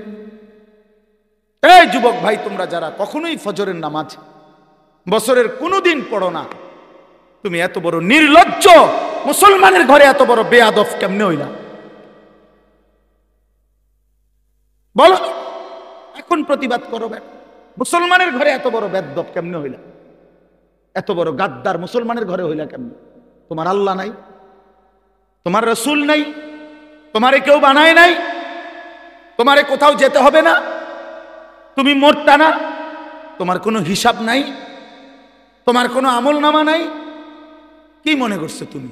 এই মোবাইল, হ্যাঁ, এই বেড়ি, নর্তুকি, নারী, ছবি, উলঙ্গ দৃশ্য, আর এই ভাত তরকারি, পেশাব পায়খানা আর ঘুম, খালাস, এরই নাম জীবন? এ তো জানোয়ারের জীবন। এ তো কুকুর, বিড়াল, হাইওয়ান, জানোয়ার, গরু, ছাগল, ওরাও তো খায়, ঘুমায়, পেশাব পায়খানা করে, ওদেরও তো যৌন চাহিদা পূরণ হয়। প্রিয় বন্ধু, গরু ছাগলেরও তো, কুকুর বিড়ালেরও তো বাচ্চা হয়। তো বাচ্চা যেহেতু হয়, এটাই তো প্রমাণ করে এদের যৌন চাহিদা পূরণ হয়, নয়তো হ্যাঁ কেমনে বাচ্চা হয়? জানোয়ারের বাচ্চা হয় কেমনে তাহলে? ইনসাফ করেন, বিবেককে বলেন। আপনার স্ত্রী বেপর্দা, তা আপনার আত্মসম্মান কই রইল? আপনার মেয়েটা বেপর্দা, হ্যাঁ, আপনি বুঝেন না এটা? ৮-৬০ কাপড় পরে আপনার মেয়ে কোথায় যায়? 14 বছরের, 16 বছরের, এই 18 বছরের এই উপযুক্ত কন্যা ৮-৬০ কাপড় পরে কোথায় বের হয়, কাকে দেখাইতে যায়? আপনি বুঝেন না? আপনি চিরা খান, আপনি হুদা বহন খান, আপনি ভাত খান না? এতটুকু হায়া যে এই বাপের নাই, তো তুমিও তো বেহায়া, তোমার মেয়েও তো বেহায়া।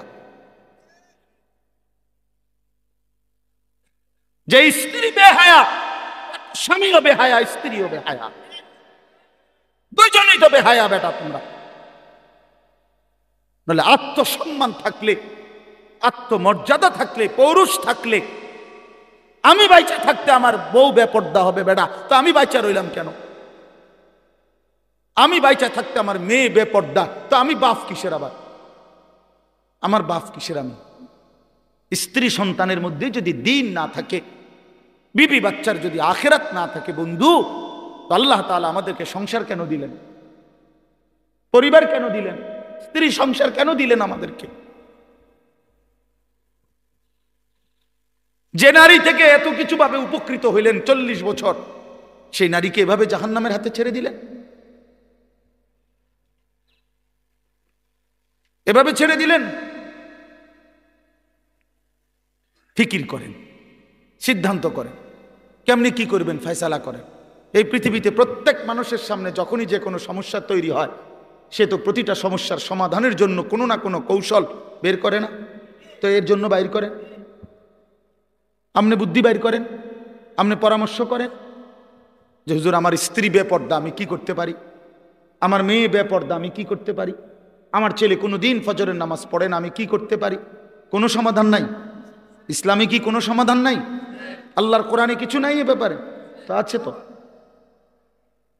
আছে, তো আপনি সিদ্ধান্ত নেন, আপনি এগিয়ে আসেন, নিজেকে বাঁচান, বউ বাচ্চাকে বাঁচান, স্ত্রী সন্তানকে বাঁচান। খাট পালং আর সোফা ফার্নিচার এডি কোয়েন না, এডি কোয়েন, এডি হুদা, এডি থাকবে না। সোফা পুরানো হয়ে যায়, ফ্রিজ ডিস্টার্ব করে, আমি 3 বার বদলাইছি। ওয়াশিং মেশিন কিনছি, এইটা একবার দামি কোম্পানির, এটার ডিস্টার্বের যন্ত্রণায় কুচিটা হালাই দাও, লাত্তি দিয়ে হালাই দাও, এটা ফালতু জিনিস একটা। তাইলে কি বুঝা গেল? দুনিয়া কোনোটাই জমাইয়া আপনি স্থায়ী হবে না, এটা ডিস্টার্ব করবে, ঠিক না? বলেন না কেন?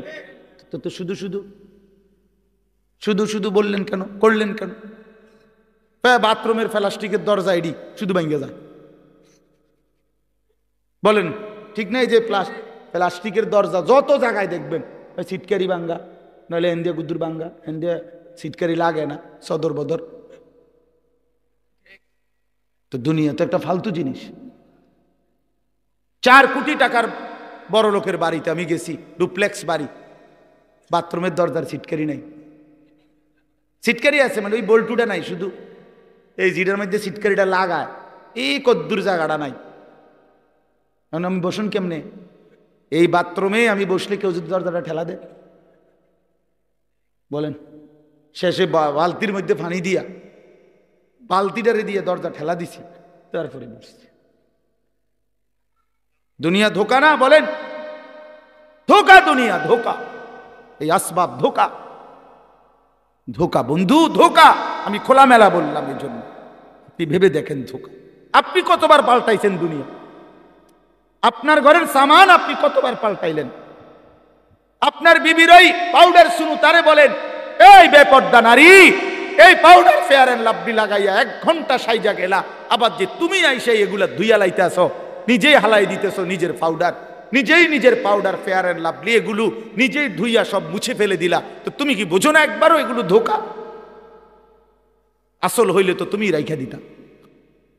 হায় দুনিয়া, হায় দুনিয়া আমাদেরকে ধোকা দিল। দুনিয়া আমাদেরকে বারবার ধোকা দিছে বন্ধু, দুনিয়া ধোকা দিছে। আমার বাপও থাকতে চাইছে, বাপ নাই। দুনিয়া আমার দাদাও থাকতে চাইছে, আমার দাদা নাই। দুনিয়া আমার কতজন থাকতে চাইছে, আমার চোখে দেখা সেই মানুষগুলো কেউ নাই। আমার জলজ্জান্ত জ্যাঠারে আমি দেখছি, সমাজ 1 সপ্তাহের মাথায় জ্যাঠা মারা গেছে। আমি দেখে আসার পরে 1 সপ্তাহ পরে আবার নিজে গিয়ে এই জ্যাঠার জানাজা পড়ছি। কবরের দিকে তাকাইয়া মনে পড়ছে, কবর যেন আমারে বলতেছে, আনিস তোর জ্যাঠারে বানাইবার জন্য আমি আমার কাছ থেকে একটু মাটি দিছিলাম, আজ আমার মাটি আমি আমার কাছেই ফেরত নিলাম। অফিহা নুঈদুকুম, আমি এখান থেকেই দিছিলাম, আজ আমি এখানেই ফেরত নিলাম। প্রিয় বন্ধু আমার, বাপ আমার, ভুল যেন না হয় বন্ধু। হাসলেও মরে যাবেন, কাঁদলেও মরে যাবেন, এই কথাই বলছিলাম। তাইলে কি আশ্চর্য জীবন ভাইয়া, তোমরা কি জীবন পছন্দ করলা? সারাটা দিন নারী, ছবি, মোবাইল, নাচ গান, 1 ওয়াক্ত নামাজ পড়ো না, শরীর অপবিত্র, পেশাবের ঠিকমতো পবিত্রতা নাই, পায়খানার পরে ঠিকমতো পবিত্রতা নাই। আর এই উলঙ্গ ছবি, নাচ গান দেখতে দেখতে সারা দিন সারা রাত শরীর তো নাপাক হয় বন্ধু। এই নাপাক দেহ নিয়ে, এই জানোয়ারি জিন্দেগি নিয়ে কেমনে ঘুমাও, কেমনে রাত কাটাও, কেমনে শো, কেমনে হাঁটো, আমি বুঝি না। তুমি মানুষ না জানোয়ার? আরেকবার ভাইবো বন্ধু, আরে বেহায়া সন্তান, বেপর্দা নারী, বেহায়া কন্যা, আরেকবার ভাইবো, মানুষ না জানোয়ার। আল্লাহ আমাদেরকে মাফ করে দেন। তো আল্লাহ তাআলা বলেন, বান্দা নবী রাসূলুল্লাহ সাল্লাল্লাহু আলাইহি সাল্লামকে বলছে, বন্ধু আপনি কি জানেন সেই বিকট আওয়াজটা কি? সেটাই কিয়ামত। সব ভাঙবে, সব ভাঙবে। আপনি কি মনে হয় এটা হইবে নি? আসলে কথা বলেন না কেন? ছেলেরা বলো না ভাইয়া, হবে এটা? 100 কিয়ামত, পৃথিবী ধ্বংস হবে। কারণ আল্লাহ তাআলার কোনো কথা বন্ধু শত্রু কারো কাছেই ভুল প্রমাণিত হয় নাই, বুঝেন নাই? মানে আমরা ইমানদার, আমাদের গবেষণা তো কোরআনের সব কথা সঠিক, সমস্ত কাফের মুশরিক বেঈমানদের গবেষণাতেও কোরআনের সব কথা সঠিক। তার মানে কি, বন্ধু শত্রু সবার কাছেই কোরআন কি সঠিক। রাসূলুল্লাহ সাল্লাল্লাহু আলাইহি সাল্লামের জিন্দিগির 23 বছরের একটা সুতা, 23 সেকেন্ড বন্ধু শত্রু সবার কাছেই সর্বশ্রেষ্ঠ। বলেন, রাসূলুল্লাহ সাল্লাল্লাহু আলাইহি সাল্লামের জীবনের একটা মিনিট, একটা ঘন্টা, একটা সেকেন্ড দুশমনরাও পরীক্ষা করছে। আজকে 1450 বছর ধরে শুধু রাসূল সাল্লাল্লাহু আলাইহি সাল্লামকে নিয়ে আমরা শুধু বলি আর ভাবি এমন না, কাফের বেঈমানরাও ভাবে, গবেষণা করে, এই নিয়ে বিশ্লেষণ করে, কিন্তু তিনি সবার কাছেই শ্রেষ্ঠ। বন্ধুও পরীক্ষা করে দেখছে তিনি সর্বশ্রেষ্ঠ, দুশ্মনেও পরীক্ষা করে দেখছে তিনি সর্বশ্রেষ্ঠ, তিনি সুন্দর। নবী সাল্লাল্লাহু আলাইহি সাল্লামই সবচেয়ে সুন্দর। তার সব কথাই সঠিক, তার সব কথাই যৌক্তিক, তার সব নড়াচড়া পর্যন্ত সর্বাধিক সুন্দর, সবচেয়ে স্মার্ট, সবচেয়ে সুন্দর। তিনি হাসলেও সুন্দর, তিনি কাঁদলেও সুন্দর। নবী সাল্লাল্লাহু আলাইহি সাল্লাম কথা বললেও সুন্দর, চুপ থাকলেও সুন্দর। চুপ থাকলেন, নবীজির বহু সাহাবীরা আছেন, নবীজি যখন চুপ থাকতেন, কথা বলতেন না, তখনও ওনার দিকে তাকায় থাকে। নবীজি জিজ্ঞেস করছে কোন কোন সাহাবীকে, কি দেখো? আবার দি যাওগা, কথাও কও না কিছু। এক কালো হাবশি সাহাবী একদিন বলছিল, ইয়া রাসূলুল্লাহ, আমি তো কালো মানুষ, যখনই মনটার মধ্যে কোনো কষ্ট লাগে, ব্যথা লাগে, দুঃখ লাগে, দুনিয়ার তেমন কিচ্ছু আমার নাই, তো মনটায় কষ্ট লাগলে, অস্থিরতা লাগলে দৌড়াই আপনার কাছে আসি, আপনার ওই পবিত্র চেহারার দিকে তাকাই, সব ভুলে যায়, দুঃখ বেদনা সব ভুলে যায়।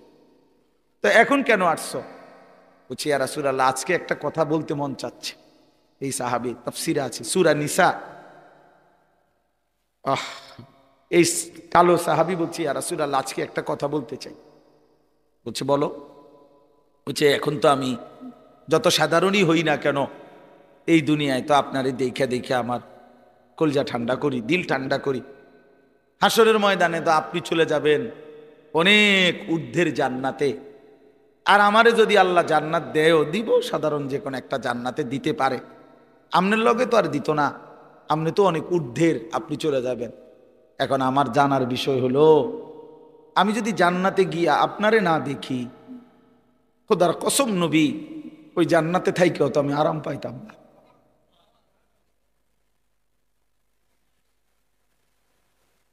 তখন আমি আপনাকে দেখবো কিভাবে? সুবহানাল্লাহ, সুবহানাল্লাহ। আল্লাহ তাআলা বলেছেন, ওমান ইউতিল্লাহ ওয়ার রাসূল ফাউলাইকা মাআল্লাযীনা আন'আমা আল্লাহু আলাইহিম মিনান নাবিয়্যিন ওয়াস সিদ্দিকিন ওয়াশ শুহাদা ওয়াস সালিহিন। বন্ধু, আমি ওয়াদা দিলাম, আমি আল্লাহ এবং আপনি রাসূলের পূর্ণ আনুগত্যের হক যে আদায় করবে, অনুসরণ করবে আপনাকে 100%, 100%, আমি আল্লাহ আপনার সাথেই তাকে থাকতে দেব।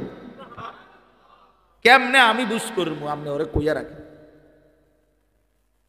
নবী সাল্লাল্লাহু আলাইহি ওয়াসাল্লাম ওই হাবশি সাহাবীকে বলছে, আল্লাহ রাসূলের আনুগত্য যদি পূর্ণ করতে পারো, ওয়াদা দিছে মালিক, তুমি আমার সাথেই থাকবা। সাহাবী চিৎকার দিয়া ওইখানেই ইন্তেকাল করছে। निकल जाए दम तेरे कदमों के नीचे, यही दिल की हसरत, यही दिल की आरजू है। এটা উর্দু শের আর কি। অর্থ হলো, হে প্রিয়তম, তোমার কদমের নিচে জীবন দিলাম, এই ছিল আমার আরজু, এই ছিল আমার আকাঙ্ক্ষা, আমার তামান্না, দিলের আশা ছিল এই, আল্লাহ রসুলের কদমের নিচে জীবন দিয়ে দিছে। निकल जाए दम तेरे कदमों के नीचे, यही दिल की हसरत, यही दिल की आरजू है। এটাই দিলের তামান্না। আল্লাহ আমাদেরকে নবী সাল্লাল্লাহু আলাইহি সাল্লামের অনুসরণের মতো ভালোবাসা দান করেন। তো আল্লাহ তাআলা বলেন, ইয়াউমা ইয়াকুনুন নাসু কাল ফারাশিল মাবসুস। আল্লাহ বলেন, বন্ধু, সেই ইসরাফিলের ফু হলে, এই বিকট ধ্বনিতে যখন সব ভাঙতে শুরু করবে, তখন সবগুলো মানুষ বিক্ষিপ্ত পতঙ্গের মতো ছুটাছুটি করে যে যেখানে গিয়ে পড়বে সেখানেই মরবে। বিক্ষিপ্ত পতঙ্গ বলতে তাফসীরের মধ্যে আছে, আগুনের মধ্যে, লাইটের মধ্যে, আপনারাও বুঝবেন, সাদা পোকা, উলু আমরা যেগুলারে বলি, এগুলো যখন উড়ে তখন চারদিক থেকে এগুলা দৌড়ায়, যেন থেকে পারে, যে যেমনে পারে উইরা আসে, আর আলোতে বা আগুনে পড়ে, মরে, ঠিক না, নিচে পড়ে।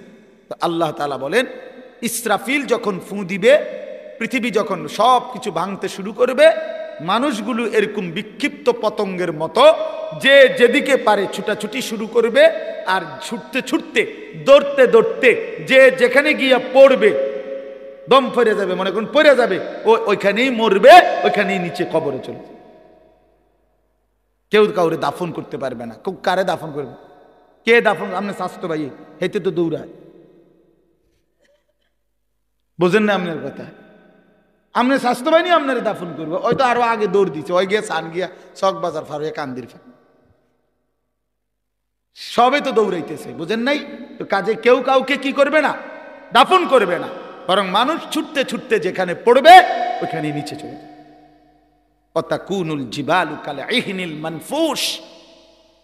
তুলা যে ধুনায়, আপনারা দেখছেন, ওই যে লেফ তোষক বানাইবার আগে তুলারে কি করতে হয়? ধুনতে হয়। মেশিন দিয়েও হয়, আবার লাঠি দিয়ে বাইরে বাইরেও তুলারে আলাদা আলাদা করে। তো এই তুলা যখন ধুনায় তখন তুলাগুলো সামান্য বাতাস লাগলেই উঠতে থাকে। আল্লাহ তাআলা বলেন এই ধুনিত তুলা, ধুনানো তুলার মতো পাহাড়গুলো সব উঠতে থাকে। এইটার অর্থ এভাবেই পৃথিবী ধ্বংস হবে, হাসরের মাঠ কায়েম হবে। ফাআম্মা মান সাকুলাত মাওয়াজিনুহু ফাহুয়া ফি ঈশাতির রাদিয়া। আর সেই হাসরের মাঠে মিজানের পাল্লায় আমলনামা ওজনের জন্য দিলে যার আমলনামা ভারী হবে, নেকির পাল্লা, সে চির সুখের সন্তুষ্টির জান্নাতে বসবাস করবে। ঈশাতির রাদিয়া অর্থ হইল, অর্থাৎ জান্নাতে তো থাকবে তবে সন্তুষ্ট চিত্তে। একটা হইলো মনে করেন খুব ভালো খাইতে দিছে, কিন্তু ভিতরে ভিতরে একটা ডর আছে যে খাইতে তো দিছে, একটু পরে তো খুব বাইরে যাও, তাইলে একটা টেনশন কাজ করে। আবার আল্লাহ তাআলা বলেন না, আমার বান্দা সন্তুষ্ট চিত্তে জান্নাত ভোগ করবে, যে আর কোনো দিন এক সেকেন্ডের জন্য তাকে বের করা হবে না। আল্লাহ নিজে ঘোষণা দিবে, বান্দা আজকের পর থেকে আর কোনো দিন আমি তোমার উপরে অসন্তুষ্ট হব না। ওয়া আম্মা মান খাফফাত মাওয়াজিনুহু, এই শেষ কথা শুনেন, আর যার আমল নামায় নেকির পাল্লা হালকা হবে, গুনাহ ভারী হবে, ফা উম্মুহু হাবিয়া, তার ঠিকানা হাবিয়া নামক জাহান্নাম। হাবিয়া জাহান্নাম যে সাতটি, এই সাতটি জাহান্নামের একটির নাম হলো হাবিয়া। কি নাম? ওয়ামা আদরাকা মা হিয়া। আল্লাহ তাআলা নিজে বলেন, আহা, নবীজিকে বলতেছেন, বন্ধু জানেন ওই হাবিয়া জাহান্নামটা কেমন ভয়ানক, এটা কেমন? তা আল্লাহ নিজে বলতেছেন, নারুন হামিয়া, সেটা অত্যন্ত প্রচন্ড জ্বলন্ত ধাউ ধাউ করে জ্বলা আগুন, হাবিয়া, সেখানে ছেড়ে মারা হবে, নাফরমানকে সেখানে ফেলা হবে। এখানে দুইটা কথা শুনেন। এক নাম্বার হলো এই আয়াতের তাফসিরে এই নারুন হামিয়া, হাবিয়া জাহান্নামটা প্রচন্ড উত্তাপওয়ালা আগুন, এই কথাটার ব্যাখ্যা দিতে গিয়ে প্রিয় নবী সাল্লাল্লাহু আলাইহি সাল্লাম বলছেন, তাফসিরে কুরতুবিতে আছে, নবীজি বলছেন, নারুকুম হাদিহি জুজউম মিন ৭০ জুজআম মিন নারি জাহান্নাম। কথাটা শেষ খেয়াল করেন। নবীজি এরকম সাহাবীদেরকে বলতেছে, শোনো, তোমাদের যেই দুনিয়ার আগুন, এই দুনিয়ার আগুন জাহান্নামের আগুনের ৭০ ভাগের ১ ভাগ। তার মানে তোমাদের এই দুনিয়ার আগুনের চাইতে আরো ৬৯ গুণ বেশি উত্তাপ তাপ জাহান্নামের আগুন। এরপরে শুনেন, এরপরে জরুরি কথা হলো, এই বুঝার জন্য বলতেছি, তাফসিরে হাদিসের বাকি অংশে আছে, রাসূলুল্লাহ সাল্লাল্লাহু আলাইহি সাল্লামের সাহাবীরা এই কথাইটা শুনে লাভ দিয়ে উঠছেন, ফাল দিয়ে উঠছে, ফাল দিয়ে ওইটাই বলতেছে, ইয়া রাসূলুল্লাহ ওয়া ইন্না যালিকা লাকাফিয়া, হে আল্লাহর নবী, হায় হায় আপনি কি কইলেন? এটা আগুনে পুরাইয়া ছাই করে ফেলার জন্য দুনিয়ার এই আগুনই তো যথেষ্ট। লাকাফিয়া অর্থ হলো এটাই তো সারে। আল্লাহর নবী সাল্লাল্লাহু আলাইহি সাল্লাম বলেন, তাহলে বুঝো হায় উম্মত, এর চাইতে আরো ৬৯ গুণ বেশি আগুনের তাপ কেমন হয়।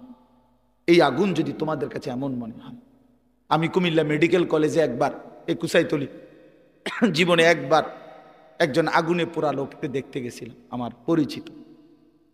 ওই বেচারার এক হোটেলের সামনে দিয়ে যাওয়ার সময় ভুলে হোটেলওয়ালারা পুরা কড়াই গরম পানি রাস্তার যে ছুঁড়ে মারছে, এই বেচারার পিছন দিয়া পড়ছে, পুরাটা রান পিছনের অংশ পুড়ে গেছে।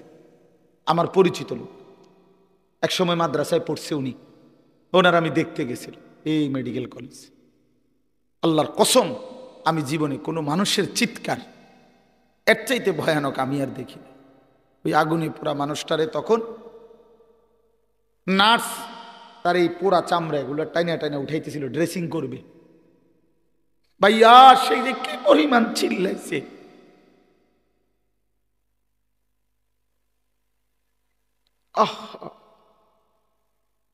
এমন চিৎকার, তার মানে এগুলো যে ছিটতেছে, পোড়া চামড়া এগুলো উঠাইতেছে। তাহলে বলেন রাসূলুল্লাহ সাল্লাল্লাহু আলাইহি ওয়াসাল্লাম বলেন তোমাদের এই আগুনের চাইতে আরো 69 গুণ বেশি গরম, সেটা কি হবে? আল্লাহ আমাকে মাফ করুন। আর একটা কথা হলো যুবক ভাই তোমাদের কাছে, এখানে একটা শব্দ আছে ফা উম্মুহু হাবিয়া, ফা উম্মুহু হাবিয়া। উম্মুহু এই শব্দের দুই অর্থ। এক অর্থ হইল ঠিকানা, ফা মাওয়াহু তার ঠিকানা জাহান্নাম। আরেকটা অর্থ আছে, এই তাফসিরে আছে ইয়াহবি রাসাহু, তাফসিরের মধ্যে লিখছে অর্থ হইল যখন আমলনামা হালকা হবে, গুনার পাল্লা ভারী হবে, তখন এই ফেরেশতা আল্লাহর কসম মাথার সামনে এই চুলের অগ্রভাগ কাপ কইরা ধইরা, চুল ধইরা, ইয়াহবি রাসাহু এ তার মাথা ধইরা, চুল ধইরা তারে ফেরেশতা একটা টান দিয়া দাঁড়ানোর থেকে মাটিতে ফেলে দিবে। একটা টান দিয়ে মাটিতে ফেলেই একটা লাথি দিয়া জাহান্নামে ফেলে দিবে। এই জন্য দোস্ত এই মডেলিং এই চুল রেডি রাখো।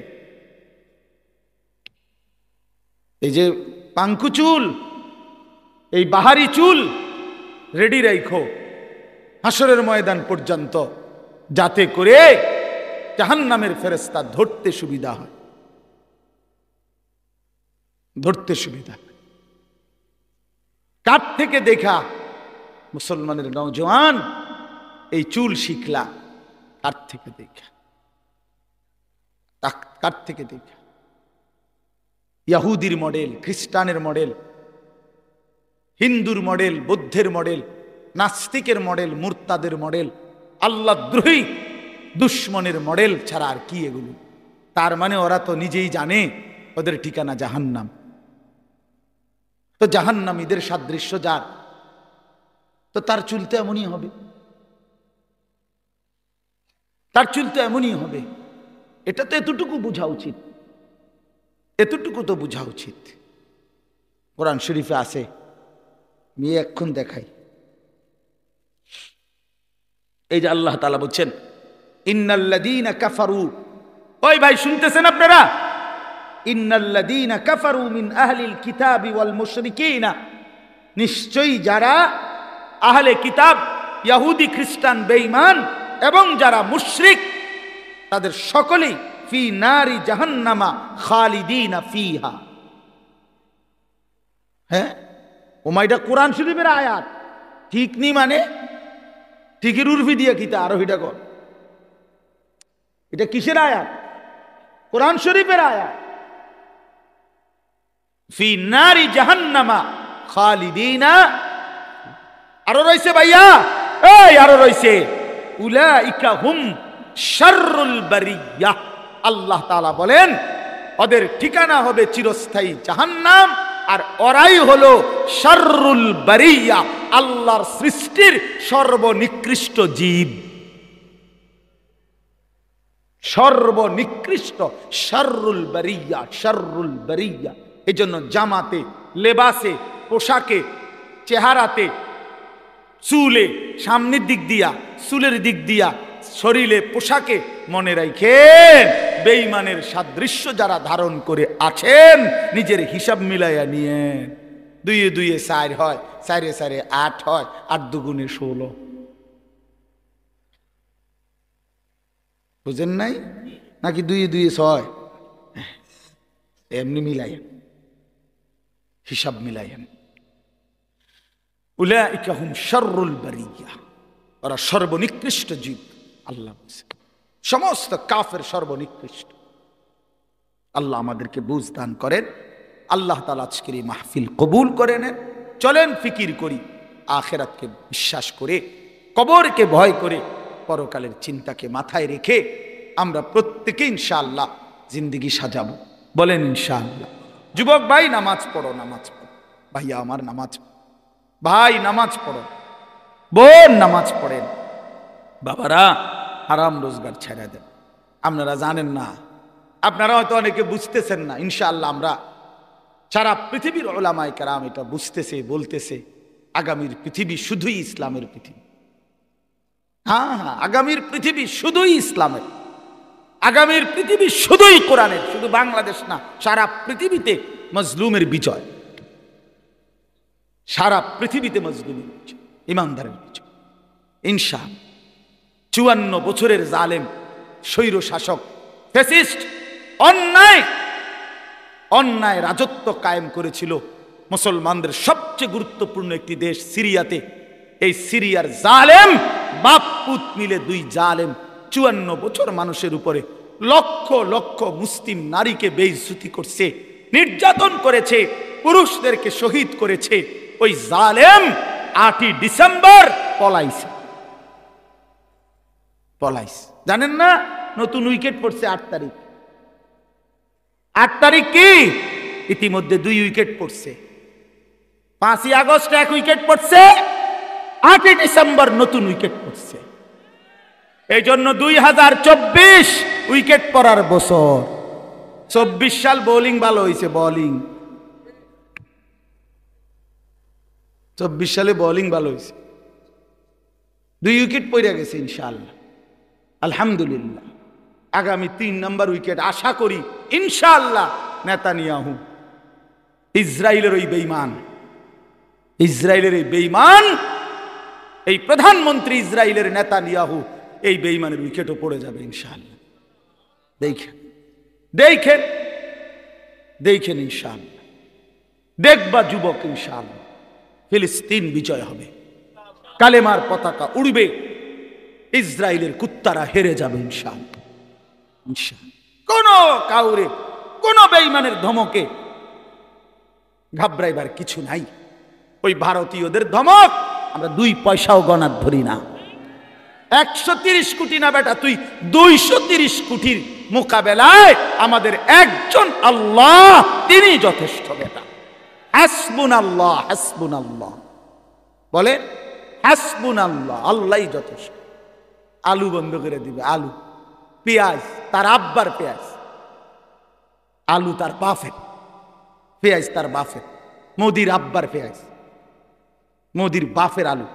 তোর বাফের আলু বেটা, তোর বাফের পেঁয়াজ বেটা। তোদেরকে যিনি পেঁয়াজ, আলু, আটা, তোদেরকে যিনি 24 ঘন্টা খাওয়ায় পড়ায়, তিনি তো আমার আল্লাহ বেটা, তোর কি বেটা? কথা বলেন না কেন? ইন্ডিয়ার ওই বেঈমানদেরকে পালে যিনি, খাওয়ায় যিনি, তিনি কে? আমার আল্লাহ। আমার কে? আমাদের বলবেন না, বলেন আমার আল্লাহ। তোর কি বেটা? তোদের মূর্তি ছাড়া আছে কি তা বেটা? হ্যাঁ, আল্লাহ আমার আল্লাহ তোদেরকে খাওয়ায়, আমারে দমক দেয়। বেউকুফ না এগুলা, কি কয় এগুলা? মন্ডা আটটা যাইয়া কই নাই। হ্যাঁ, কয় কি বেটা? সংখ্যা দিয়ে হিসাব মিলায় বাংলাদেশের দামাল নওজোয়ান 1 ফোঁটা রক্ত থাকতে 56,000 বর্গ মাইলের 1 ইঞ্চি জমিন কোন বেঈমানের কাছে আমরা ছেড়ে দেব না ইনশাআল্লাহ। কোন আমার পুতের লাগা আমি বুঝ করে লইছি বেটা, আমার সন্তানকে আমি বলেছি, বাপ হয় আমি মরবো নয় তুই মরবি, আল্লাহর জন্য জান আমিও দিতে রাজি, তুইও রাজি বেটা, কিন্তু 1 ফোঁটা রক্ত থাকতে এই জমিন, মুসলমানের জমিন, এটা কোনো বেঈমানের হাতে যাবে না ইনশাআল্লাহ। বাংলাদেশের জমিন ইন্ডিয়ার জমিন না, এটা বাংলাদেশের জমিন, এটা কালেমাওয়ালার জমিন, এটা মুসলমানের জমিন, এটা কোরআনের জমিন। এখানে ফজরের আজান শুনে আমাদের ঘুম ভাঙ্গে, বলেন আলহামদুলিল্লাহ। আমরা কোনো বেঈমানের ভ্যা ভ্যা শুনি না, আমরা ভ্যা ভ্যা, আজান শুনে জাগি ইনশাআল্লাহ। আল্লাহ তাআলা সব নওজোয়ানকে আহ্বান করলাম, যুবক ভাই নষ্ট হইও না, চরিত্রহীন হইও না, নারীর ফান্দে জীবন শেষ করে জীবন আরো সামনে আছে, জিন্দেগির আরো বড় দায়িত্ব আছে বন্ধু, জীবনের আরো অনেক বড় স্বপ্ন আছে, শুধু এক নারীর জন্য জীবন শেষ করে দিও না ভাই। আল্লাহ তাআলা আমার সারা দেশের যুবকদেরকে আগামীর ইসলামের জন্য কবুল করে নেন, আগামীর কোরআনের জন্য আল্লাহ কবুল করে নেন ইনশাআল্লাহ। এই জমিন কালেমার পতাকা উড়বেই ইনশাআল্লাহ, ইমানের বিজয় হবেই হবে, হবেই হবে, হবেই হবে। আল্লাহ তৌফিক দান করেন ইনশাআল্লাহ। উলামায়ে কেরাম নসিহত করবে।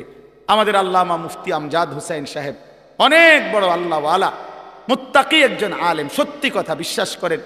আমি ব্যক্তিগতভাবে আমার ব্যক্তিগত সমস্ত মাসআলা, যেই কোনো ফতুয়া আমার ব্যক্তি প্রয়োজনে যা দরকার হয়, আমি যাকে জিজ্ঞাসা করি নিশ্চিন্তে, উনি এই আজকের মাহফিলের প্রধান বক্তা আল্লামা মুফতি আমজাদ হুসাইন সাহেব। বিশ্বাস অনেক আল্লাহওয়ালা, মুখলেস এবং একজন গভীর জ্ঞান সম্পন্ন একজন আলেমী দ্বীন। হজরতের বয়ান আপনারা শুনবেন, ওলামায়ে কেরামের বয়ান শুনে এরপরে যাবেন।